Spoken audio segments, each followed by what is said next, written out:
आज गाज़ियाबाद में एक पुस्तक का लोकार्पण एवं काव्य गोष्ठी का आयोजन किया गया।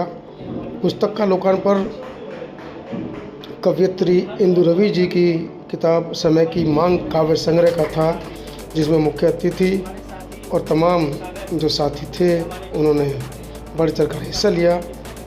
अध्यक्षता पुष्पा विवेक जी ने की। आइए देखते हैं इस पुस्तक विमोचन की मुख्य कड़ियाँ समता आवाज़ टीवी के माध्यम से।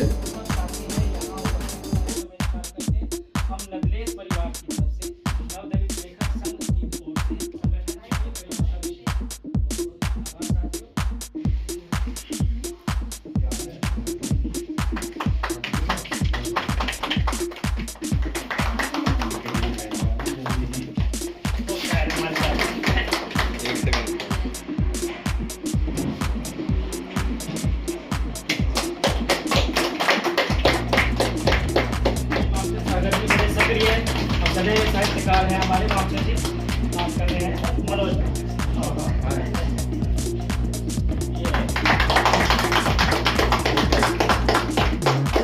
आरसी विवेक साहब को जानते हो, पिछले 10 साल हो गए हैं।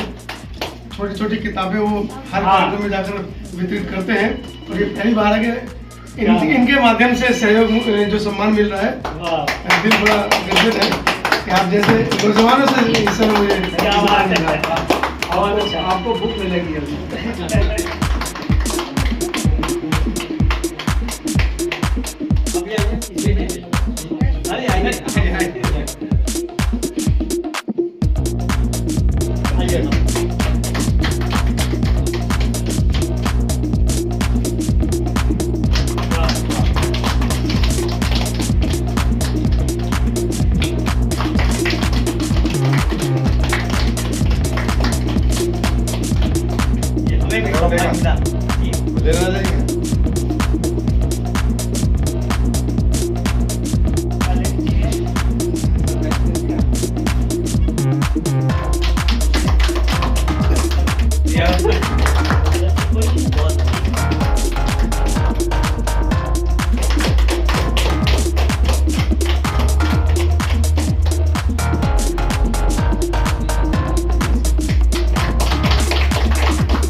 फोन कर दो यार।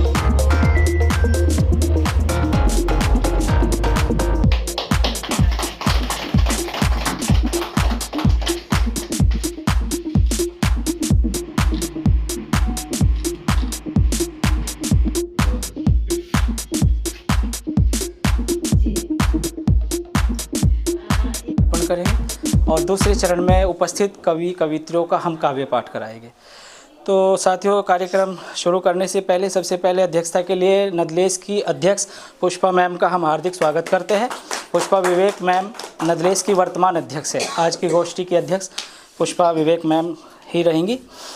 और हमारे बीच जौनपुर से किसी परिचय के मोहताज नहीं है, बड़े सधे हुए शायर हैं, मयारी गज़लें लिखते हैं। आपका बहुत ही बेहतरीन गज़ल संग्रह इस समय प्रकाशित हुआ है, ज़िंदगी अनुबंध है। आरपी सोनकर जी, हम आपका बहुत बहुत स्वागत करते हैं आज के इस कार्यक्रम में। आप हमारे बीच मुख्य अतिथि के तौर पर जौनपुर से पधारे हैं, यह हमारे लिए हर्ष और गौरव का विषय है। और इतना ही हर्ष और गौरव का विषय हमारे लिए और है जो ये सपत्नी के यहाँ पधारे हैं। हम आपका भी हार्दिक अभिनंदन करते हैं, हार्दिक स्वागत करते हैं। हमारे साथी नरेश सागर हापुड़ से हमारे बीच यहाँ पधारे हैं, आपका भी हम हार्दिक स्वागत करते हैं। और कवित्री इंदु रवि जी हमारे बीच मौजूद हैं। मैं डॉक्टर अमित धर्म सिंह, तमाम साथियों का जो उपस्थित सभागार में आरसी विवेक जी हैं, मामचंद सागर जी हैं और ममता अम्बेडकर जी हैं, जिन साथियों के मैं नाम नहीं पहचान पा रहा हूँ, वो सब साथी हैं यहाँ उपस्थित हुए हैं समय निकाल करके। हम नदलेस परिवार की तरफ से, नवदलित लेखक संघ की ओर से आप सबका हार्दिक अभिनंदन करते हैं, बहुत बहुत स्वागत करते हैं। आपकी उपस्थिति निश्चित ही हमारे लिए और संगठन के लिए गरिमा का विषय है। बहुत बहुत आभार साथियों। और अब हम अविलंब जो है कार्यक्रम को शुरू करने से पहले ममता जी जा रही हैं, उनको बुलाइए। महिलाएं जब कविताएं, कहानियां लिख करके उनकी पुस्तकें प्रकाशित होती हैं और मंजर आम होती हैं और सभी विद्वजन लोग उसको सराहते हैं, तो ये हमारे लिए हर्ष का विषय होता है। यह कहावत भी है कि एक स्त्री के पढ़ने का मतलब है कि दो परिवारों का एक साथ पढ़ना। इसलिए स्त्री की शिक्षा पर, उसके साहित्य पर हम सब लोगों को, जो भी हम समीक्षक हैं, साहित्यकार हैं, विशेष ध्यान देने की आवश्यकता है, क्योंकि जब तक यह स्त्री रूपी हमारी रीढ़ मजबूत नहीं होगी तब तक हमारा समाज भी शायद उतना मजबूत नहीं हो पाएगा। तो मैं इन शब्दों के साथ, बहुत सम्मान के साथ, सबसे पहले इंदु रवि जी को अपनी बात रखने के लिए आमंत्रित करूंगा और चाहूँगा कि वो अपनी बात रखते हुए कम से कम 2 से 3 कविताओं का कविता पाठ भी यहाँ पर करे और इसी संग्रह से करे जो संग्रह आज लोकार्पित हुआ है, ताकि उपस्थित साथियों को इसकी कविताओं से आंशिकी से ही थोड़ा परिचय मिल सके। इंदु को पढ़ने का भी तो बहुत खुशी की बात है कि आप सभी पुस्तक विमोचन कार्यक्रम में एकत्रित हुए हैं और इस पुस्तक विमोचन कार्यक्रम को स्पेशल बनाए। आप सबको धन्यवाद देते हुए मैं कविता पढ़ रही हूँ। इस बुक से ही है जिसका आज लोकार्पण हुआ है, समय की मांग। तो ये समय की मांग पे मैं बात रखना चाहती हूँ कि समय की मांग हमने शीर्षक जो रखा है, तो इसका जो हमारे समाज में आज का औचित्य क्या है और हमें किस तरह से एकजुट हो करके विचारों की और अपने मानवता को स्थापित करना है। तो मैं पढ़ना चाहती हूँ एक किताब, समय की मांग, जो शीर्षक है समय की मांग। कि समय की मांग है, आओ एक हो जाएं। समय की मांग है, आओ एक हो जाएं। कुविचार छोड़ आओ नेक हो जाएं। जी, कि समय की मांग है, आओ एक हो जाएं। कुविचार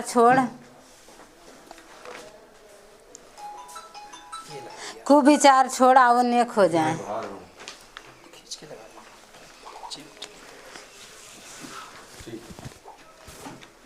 जी, बहुत बहुत धन्यवाद। मैं पुनः शुरू करती हूँ। जी, कि इस समय की मांग पुस्तक से ही शीर्षक में समय की मांग कविता पढ़ रही हूँ। कि समय की मांग है, आओ एक हो जाएं। समय की मांग है, आओ एक हो जाएं। कुविचार छोड़ आओ नेक हो जाएं। ये कहते हैं साहित्य समाज का दर्पण होता है। तो मैं उसी साहित्य से साहित्यकार की कल्पनाओं में किस प्रकार का समाज का समावेश होता है, तो जो हम सभी व्यक्तियों को अपने में इस प्रकार से विचार हों तो ये धरा कितनी सुंदर हो जाएगी, वैसी कल्पना करते हुए मैं ये कविता पढ़ती हूँ। समय की मांग है, आओ एक हो जाएं। कुविचार छोड़ आओ नेक हो जाएं। हम आपस में लड़ेंगे तो लुत्फ कोई और उठाएंगे। कि हम आपस में लड़ेंगे तो लुत्फ कोई और उठाएंगे। वही आस्तीन के सांप फिर हमें रुलाएंगे। कि वही आस्तीन के सांप फिर हमें रुलाएंगे। कि सुनो सत्य के साधने वाले हम प्रत्येक हो जाएं। इसकी जरूरत नहीं है सर, इसकी जरूरत है, आओ हम एक हो जाएं। जी, समय की मांग है, आओ हम एक हो जाएं। कि आओ हम सब मिलकर अंधविश्वास को भगा दें। कि आओ हम सब मिलकर, हमारे समाज में जो अंधविश्वास फैला हुआ है सब उसके पीछे भाग रहे हैं। तो कि समय की मांग है, आओ हम एक हो जाएं। आओ हम सब मिलकर अंधविश्वास को भगा दें। जो जगा नहीं अब तक आओ उसे भी जगा दें। कि जो जगा नहीं अब तक आओ उसे भी जगा दें। सुनो धर्म भूल मानवता अपना लो। सुनो धर्म भूल मानवता अपना लो। समय की राह पर चलो, शत्रुता दफना दो। धर्म की राह पर चलो, सहिष्णुता अपना लो। समय की मांग है, आओ एक हो जाए। बहुत बढ़िया, और बढ़िया। जी, बहुत बहुत धन्यवाद। आप पूरी किताबें पढ़ सकती हैं।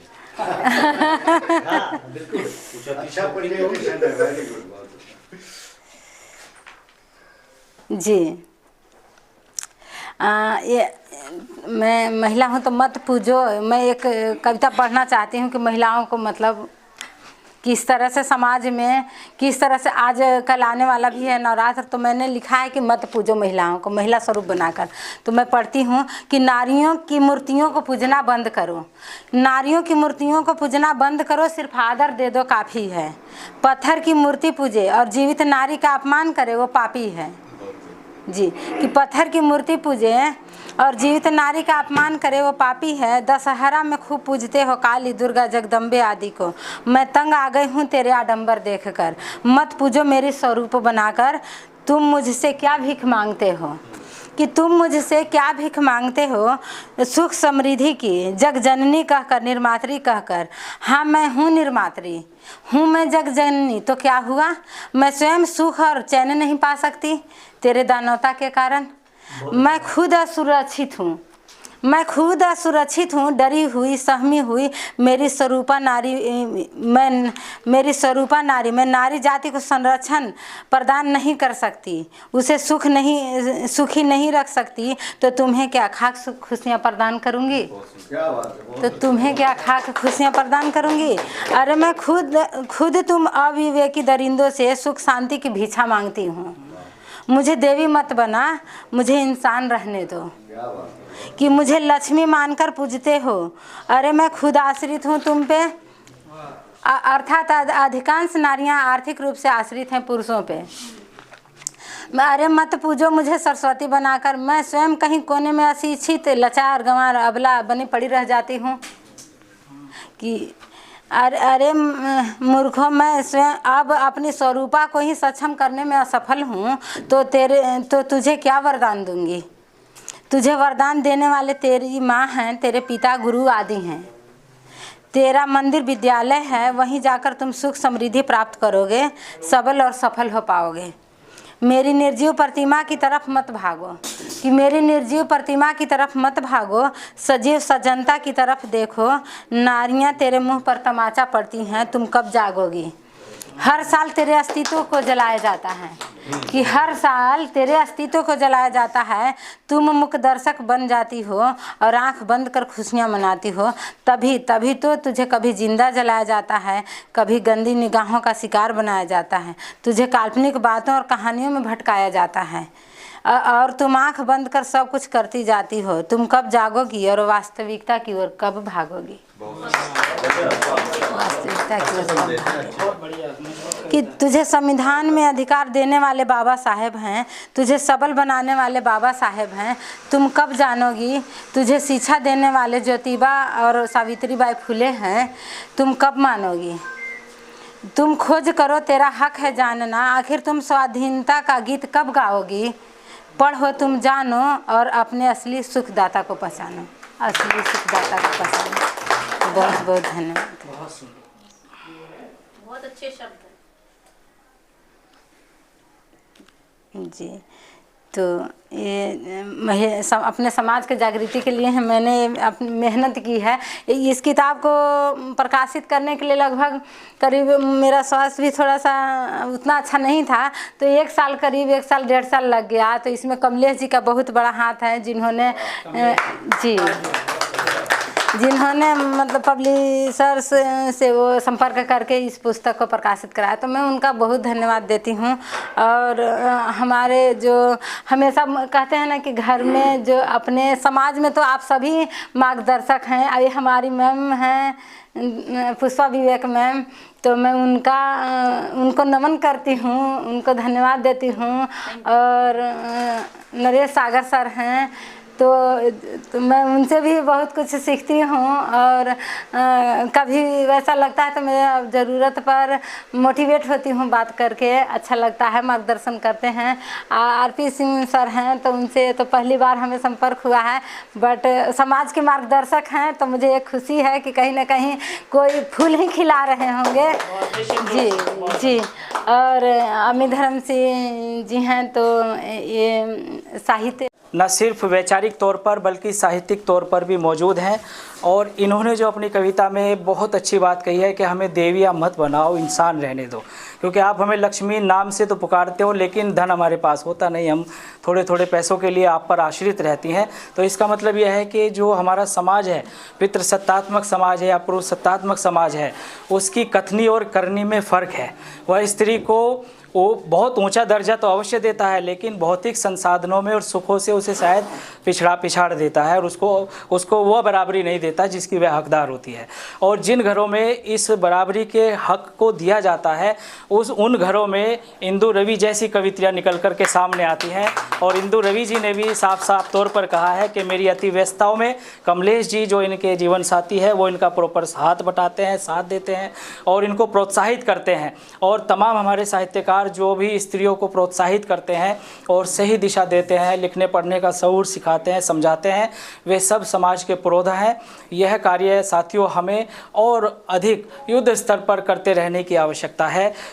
आज उसी की बदौलत हमें महफिल सजाने में कामयाब हुए हैं, अपनी विचारधारा को लिखकर प्रकाशित कराने में सफल हुए हैं।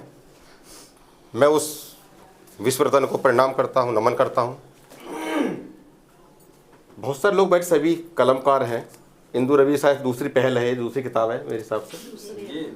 सबसे अच्छी बात यह कि किताब का नाम बहुत अच्छा है, समय की मांग। शायद पहले पढ़ने को मिलती तो मैं इसमें बहुत कुछ बोल सकता था, लेकिन इनकी दो कविता सुनी और किताब का नाम देख के चार पंक्ति में बैठ के ही बता सकता हूँ कि मैं ये कह सकता हूँ कि आडम्बर की तोड़ी टांग, आडम्बर की तोड़ी टांग लिखकर इंदु ने समय की मांग।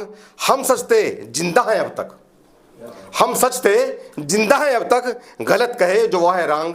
आडम्बर की तोड़ी टांग समय की लिख दी है मांग। और मैं चाहता हूं कि हम जब लिखें, थोड़ा लिखें लेकिन क्रांतिकारी लिखें। जब शब्दों में आग होती है तो ऑटोमेटिक खून में गर्मी आ जाती है और उसे लिखने को फायदा नहीं जिसे हम सुनकर या पढ़कर हमारे रोंगटे खड़े ना हों, हम सोचने मजबूर ना हों। किताब का नाम भी था समय की मांग। कहते कि समय जिसने गवा दिया उसने सब कुछ गवा दिया, समय लौट कर नहीं आता। समय सबसे कीमती चीज़ होती है, पैसे कीमती नहीं होता, समय कीमती होता है। पैसा अगर खो जाएगा वापस मिल सकता है लेकिन समय कोई वापस नहीं मिलता। और इंदु जी ने जो अपनी किताब में अपने शब्दों में एक रूप दिया है समय की मांग को, तो मैं चाहता हूँ सब लोग इसे पढ़ें। और ये भी चाहूँगा कि जिन लोगों को भी ये किताब पढ़ें एक समीक्षा जरूर लिखें। और केवल इंदु जी कविता नहीं, अगर आप जिसकी भी किताब पढ़ रहे हैं कम से कम इतना करें कि एक पेज की समीक्षा से लिख कर भेजें ताकि उसे मालूम हो कि मैंने क्या गलत, मुझे क्या छूट गया है और कैसे में होना चाहिए था। इंदु जी हमारे बीच में है, बहुत अच्छा नेचर है। हम हमेशा एक गुरु का वो दर्जा देती हैं, हम भी उन्हें बेटी की तरह प्यार करते हैं। कमलेश जी हमें बहुत ज़्यादा सम्मान देते हैं, हम भी उन्हें छोटे भाई की तरह प्यार करते हैं। मैं यही कहना चाहूँगा कि ये कलम बाबा साहब ने हमें दी थी। बाबा साहब का पहले अधिकार था कि शिक्षित बनो, और ये उस शिक्षा की देन है कि आज हम अपनी कलम चला रहे हैं और अपनी तरीके से कर रहे हैं। और हमारे भाई अंतानी जी हमें रिकॉर्ड कर रहे हैं और दुनिया को सबको दिखा रहे हैं कि क्या बहुजन समाज है। आज हमारे पास हमारा मीडिया है, बेशक बड़ा चैनल नहीं है लेकिन मीडिया है। समीक्षा के लिए अमित जी हैं और मैं चाहूँगा कि आप मेरी किताब की भी क्या करें, अपने चैनल के माध्यम से समीक्षा करें, इंदु जी की भी करें और बाकी जो थे उनकी भी करें। क्योंकि जब हमें सहयोग मिलता है, अक्सर मैं देख रहा हूँ कि आज गुटबाजी हमारे समाज में चल रही जो नहीं चलनी चाहिए। गुटबाजी समाज टूटता है, जुड़ता नहीं है। हमें एक दूसरे समीक्षा करनी चाहिए, आलोचना करनी चाहिए, लेकिन आलोचना होनी चाहिए मनोबल तोड़ने के नहीं, मनोबल को मजबूत करने के लिए, मार्ग दिखाने के लिए। नामवर सिंह राइटर नहीं हुए लेकिन आज वो राइटरों की श्रेणी में बहुत लंबे स्तर पर हैं, उन्होंने आलोचना की। लेकिन हम अक्सर देखते हैं कि लोग आलोचना जो करते हैं वो गिराने करते हैं, मोटिवेट नहीं करते, मनोबल तोड़ते हैं। हमारे बीच सामने बैठे हैं सुकुमार जी, हमेशा मुझे डांटते हैं और कहते हैं ऐसे न ऐसे कर। मुझे अच्छा लगता है कोई डांटने वाला है। उधर पदम सिंह वरुण जी बैठे हुए हैं, उधर माहिर जी बैठे हुए हैं, धर्मवीर जी बैठे हुए हैं। मैं चाहता हूँ कि ऐसे होना चाहिए।